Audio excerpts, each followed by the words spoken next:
Assunto aleatório número 1, andar a esmo. Um humorista, ele não pode ignorar os poderosos. Um humorista não pode ignorar os grandes dilemas da existência. Um humorista não pode ignorar os ornitorrincos. Um humorista, além de não poder ignorar os poderosos, os grandes dilemas da existência e os ornitorrincos, o humorista também não pode ignorar as pessoas que andam a esmo. Você já deve ter ouvido essa expressão, andar a esmo. Será que a maioria das pessoas já parou para pensar o que significa andar a esmo? Tenho para mim que não, e por um motivo bem simples, porque a maioria das pessoas andam a esmo demais para pensar a respeito de andar a esmo. Primeiro, vamos focar na palavra esmo. Convenhamos, esmo é uma palavra estranha, não é mesmo? Esmo parece uma sigla, tipo ESPN, IMCA, ESMO, algo do tipo Escola Superior de Mamíferos e Ornitorrincos. Mas esmo não é uma sigla. Esmo é uma palavra. É um substantivo masculino que significa cálculo sem rigor, apenas aproximado, uma estimativa. Esmo é uma estimativa. É tipo o cálculo dos geólogos para a idade do planeta Terra. Eles dizem que a Terra tem aproximadamente 4 bilhões e meio de anos. Esse é um típico cálculo aproximado. É um cálculo a esmo. Quem vai conseguir discordar dos geólogos? E com essa palavra esmo, forma-se a locução adverbial andar a esmo. Andar a esmo é andar sem certeza, nem fundamento, sem rumo, ao acaso, perdido, tipo esse gif do John Travolta. Tipo aquela música do Leandro e Leonardo, Um Sonhador. Eu não sei pra onde vou, posso até não dar em nada. Tipo aquela música do Renato Russo, Quase Sem Querer. Tenho andado distraído, impaciente e indeciso. Ou ainda, tipo aquela música do Lulu Santos, Tão Bem. Ela me encontrou, eu tava por aí, em um estado emocional tão ruim, me sentindo muito mal, perdido, sozinho, rodando de bar em bar, procurando não achar, oiê, iê. E essa, pra mim, é a melhor definição de andar a esmo. Aquele que procura não achar. Porque vai que acha aquilo que estava procurando. Já pensou? Aí vai ter que fazer alguma coisa com aquilo que encontrou. E vai ter que se dar por satisfeito. E se tem uma coisa que o ser humano detesta nessa vida, é se dar por satisfeito. Você já viu alguém que diz assim, cara, eu estou muito satisfeito com o meu salário. Se eu ganhar menos do que isso ou mais do que isso, estraga. Já viu alguém chegar do trabalho de boas, sem ter do que reclamar? Já viu alguém esperar o ônibus, metrô ou Uber satisfeito? Existe um certo status em reclamar da vida. Se você não reclamar da vida, você é excluído do grupo. Que grupo? A humanidade. Porque se acontecer de a pessoa ficar satisfeita, o que vai acontecer? Ela vai ter que admitir que está feliz e parar de reclamar da vida. E se ela parar de reclamar da vida, o que vai acontecer? Vai aparecer um monte de gente pedindo um monte de coisa para ela. Pedindo favores, pedindo dinheiros emprestados, pedindo dicas para ficar satisfeito. Então, tem muita gente a esmo falsificada por aí. Gente que está satisfeita, mas finge que está a esmo. Gente que já saiu do labirinto das reclamações sem fim, mas construiu um labirinto artificial de infinitas reclamações, só para que os outros não percebam que ela está de boas e comecem a pedir as coisas para ela. Ela faz isso para lavar as mãos, para ficar na dela, porque o esmo raiz, esse está perdido mesmo.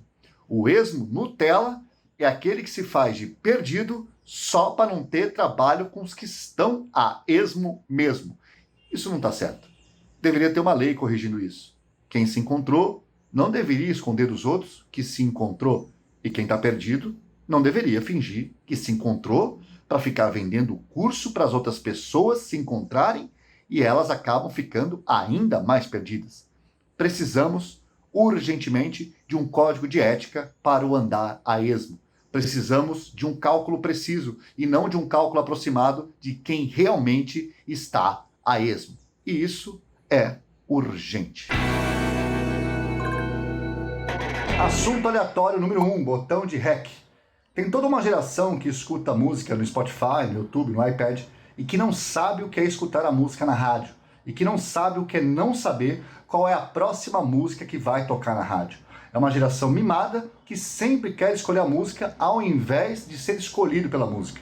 Desconhece a sensação de deixar a fita cassete virgem a postos no aparelho de som para apertar o play junto com o botão de REC para gravar a música favorita assim que a música tocar. Era assim que se colecionava música, música por música, com o dedo no botão de REC, ficar de plantão 2, 3 horas ouvindo uma sequência de 40 músicas que detesta, propagandas intermináveis, entrevistas chatas e quando já não estivesse mais aguentando esperar, inocentemente pensava assim: acho que dá tempo de tomar um banho. Aí, durante o banho, adivinha o que acontecia? Tocava a música que a pessoa estava esperando há 7 dias para gravar. Hora de sair correndo pelado e molhado do banho, topar com o dedão no batente da porta, escorregar no corredor, abrir o supercílio e finalmente apertar o play com REC, perdendo ainda os 7 primeiros segundos da música. A testa sangrando, o dedão inchado, mas a alma em paz. E quando finalmente a música vai acabar e finalmente você terá a sua música do coração para ostentar no bailinho do fim de semana no mezanino do prédio, faltando 3 segundos para acabar a música, entra a voz do locutor. 95.7 é rock, é pop, é sucesso, estragando todo o seu projeto musical. Não adiantou nada, tudo foi por em vão, tudo foi por água abaixo. Quem não fez isso não sabe o que é a vida. Quem tem tudo à disposição no Spotify não sabe o que é lutar um mês para ouvir a nova música favorita. E você pensa que acabou o sofrimento? E mesmo que você conseguisse gravar uma fita inteira de músicas favoritas, sabe o risco que você corria? Na hora de tirar a fita, ela enroscar na engrenagem do toca-fita e desenrolar todinha. O que fazer agora? Hora de procurar uma tampa de caneta Bic para encaixar no eixo da fita e enrolar tudo de volta, orando para não ter danificado a gravação. E onde encontrar tampa de caneta Bic? A gente encontrava a caneta, 15, 150 canetas, mas tampa, que era bom, nada. Era assim que a gente colecionava música nos anos 80 e 90. A próxima vez que você não conseguiu ouvir uma música porque teus dados móveis acabaram, porque o Wi-Fi desconectou, porque o Spotify está com instabilidade, ergue a cabeça e não choraminga. Ninguém está pedindo para você desenrolar uma fita de 90 minutos com uma tampa de caneta Bic mastigada. Você não sabe o que foram os anos 80 e os anos 90. Assunto aleatório número 1. Desconfiando de Davi. Eu acordo minha filha todos os dias para ir para a escola, ela senta na cama e fica assim olhando para o nada, se esforçando para acordar. Mas não é só minha filha. A maioria das pessoas que eu conheço, quando acorda, fica que nem um celular, procurando rede. Você olha para a pessoa e você percebe aquele olhar meio vago, meio perdido, meio dopada, meio zumbi. O nosso comportamento ao acordar faz eu desconfiar seriamente da teoria da evolução das espécies do Darwin, de que os animais e os seres humanos se adaptam ao meio que vivem. Será que depois de milhões de anos não deu tempo para o cérebro humano perceber que ele acorda todos os dias? Não caiu a ficha ainda. Quanto tempo mais precisamos para adquirirmos a capacidade de despertarmos em um estalar de dedos? Tocar o alarme, pá, dormir, agradeço por isso, valeu Deus, bom dia sol, vamos que vamos.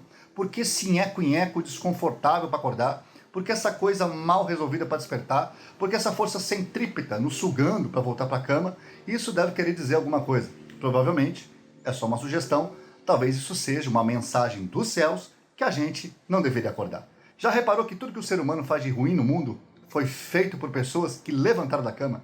Eu nunca vi um crime sequer ser cometido por alguém dormindo. O maior crime que uma pessoa comete dormindo é roncar e, se for sonâmbulo, quebrar alguma coisa, mas isso é o máximo dos máximos. Agora, gente acordada, pelo amor de Deus. É só sair da cama que já aumenta significativamente o risco de alguma coisa desagradável acontecer. Aqueles filmes policiais que ficam tentando encontrar o padrão do serial killer, se ele ataca só pessoas do signo do escorpião, se ele deixa um lenço verde amarrado no varal da vítima, se ele está querendo dizer alguma coisa com os locais do crime. Se olhar no mapa, dá para ver que ele está desenhando o mapa da Louisiana, então o próximo crime vai ser no Brooklyn. A minha vontade é dar um grito e entrar pela TV e falar: se tem um padrão em todos os serial killers, é que eles não estavam dormindo. Eles acordaram e as pessoas não gostam de acordar. Já reparou nisso? As pessoas gostam de fingir que gostam de acordar, mas elas não gostam de acordar. Pode ver pessoas que mandam mensagem entusiasmadas de bom dia no grupo de zap da família. Tem um padrão nisso aí. Elas acordaram. Elas não se conformam em simplesmente acordar. Elas têm uma necessidade de mostrar para os outros que acordaram felizes, contrariando a lógica, contrariando o bom senso, contrariando a evolução das espécies. Se tivessem dormindo, não estariam fazendo isso. Não sei quem é pior, elas ou serial killers. O que eu sei é que o ser humano que faz besteira tem um padrão. Ele acordou, saiu da onde nunca deveria ter saído, da cama. Isso é tipo um tabu, ninguém fala nisso com seriedade. Aliás, se a gente dormisse mais, a gente resolveria um monte de problema. Quem sou eu para dar dicas para Deus? Mas para mim, deveria ser assim, para diminuirmos nossos problemas pela metade. O ser humano se evolui mesmo, ele deveria passar uma semana acordado e uma semana dormindo. Pronto. Resolveria de uma vez só, superpopulação, desemprego e criminalidade, pelo menos cairia tudo pela metade. E seria a desculpa perfeita para nunca mais ir no aniversário de que a gente não tá afim. A pessoa pergunta, você vai na minha festa? Poxa, eu adoraria ir, mas é bem na semana que eu vou estar dormindo. Fica para o ano que vem, tá? No máximo dos máximos, o outro eu vou. Deixa comigo. Assunto aleatório número 1 de hoje, no meu tempo. O que será que as pessoas querem dizer com a expressão no meu tempo, as coisas não eram assim? Teve algum momento, por acaso, que a pessoa saiu do tempo dela para invadir o tempo dos outros? Se a pessoa está fora do tempo dela, o que será que ela veio fazer no tempo dos outros? E por que essa insinuação de que foi só as coisas começarem a piorar que já não é mais o tempo dela? Porque essa incrível coincidência que no tempo que as coisas funcionavam, no tempo que as coisas eram boas, esse sim era o tempo da pessoa. Foi só começar a dar uma piorada que a pessoa já lavou as mãos, já deu uma de Pôncio Pilatos. Epa, isso aí que está acontecendo não é comigo não. Isso aí não é do meu tempo. Aí alguém pergunta, por que não? E a pessoa responde, porque esse aqui já não é mais o meu tempo. Eu sou de um outro tempo que era bem melhor. E se o tempo era bem melhor, o que você veio fazer aqui no tempo dos outros? Horas, eu vim aqui para falar que no meu tempo era melhor. E por que você faz isso? Para que vocês possam se inspirar, se motivar e ver que as coisas não precisam ficar assim o tempo todo. Tá, e se você saiu do seu tempo e veio para esse tempo, quem é que ficou tomando conta do seu tempo? Ou será que lá piorou também? Porque se o seu tempo continuar bom, é sinal que o seu tempo não precisa de você para nada. Agora, se foi só você vir para esse tempo aqui, para esse tempo não ser tão bom, é sinal que o problema pode ser você. Porque não importa que tempo você vai, você está sempre junto o tempo todo. Assunto aleatório 1.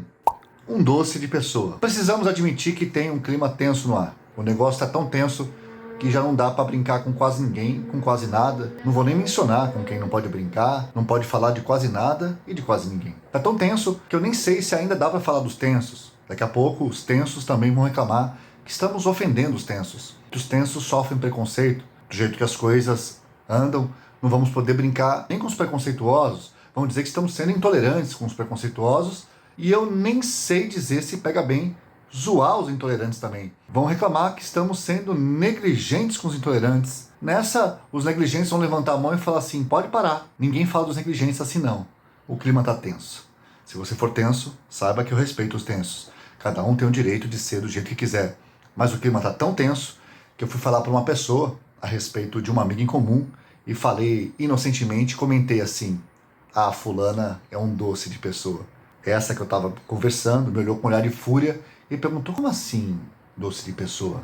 Eu fiquei meio desconcertado, intimidado, amedrontado e falei, ora, uma pessoa dócil, amável, um doce de pessoa. Eis que ela me pergunta, e quem disse que falar que alguém é um doce de pessoa é um elogio? Eu, como assim? Você sabe os malefícios para o organismo do açúcar refinado? Você sabia que uma lata de Coca-Cola tem 37 gramas de açúcar? É como se você comesse 7 colheres de chá e meia de açúcar? Então você falar que a pessoa é um doce de pessoa, você está dizendo no mínimo que ela equivale a 7 colheres de chá e meia de açúcar. Mas se você estiver pensando em uma lata de leite condensado, você está falando de 13 colheres de sopa de açúcar. Na prática, o que você está dizendo é que essa pessoa pode causar obesidade, diabetes, osteoporose. É isso que você está falando. Então falar que a pessoa é um doce, não sei se é um elogio. A não ser o quê? Perguntei eu. A não ser que você complemente. Como assim? Ela é um doce de pessoa, mas é um doce feito com açúcar orgânico, ou mascavo. Achei uma boa ideia. Pode ser demerara também? Pode, claro. Mel natural também cai bem. E como é que fica o elogio então? Ela é um doce feito com açúcar demerara de pessoa. Fica um elogio bonito. Fica, é verdade. Ah, e sem glúten, claro. E assim, ninguém fica tenso, nem intolerante e nem infeliz também.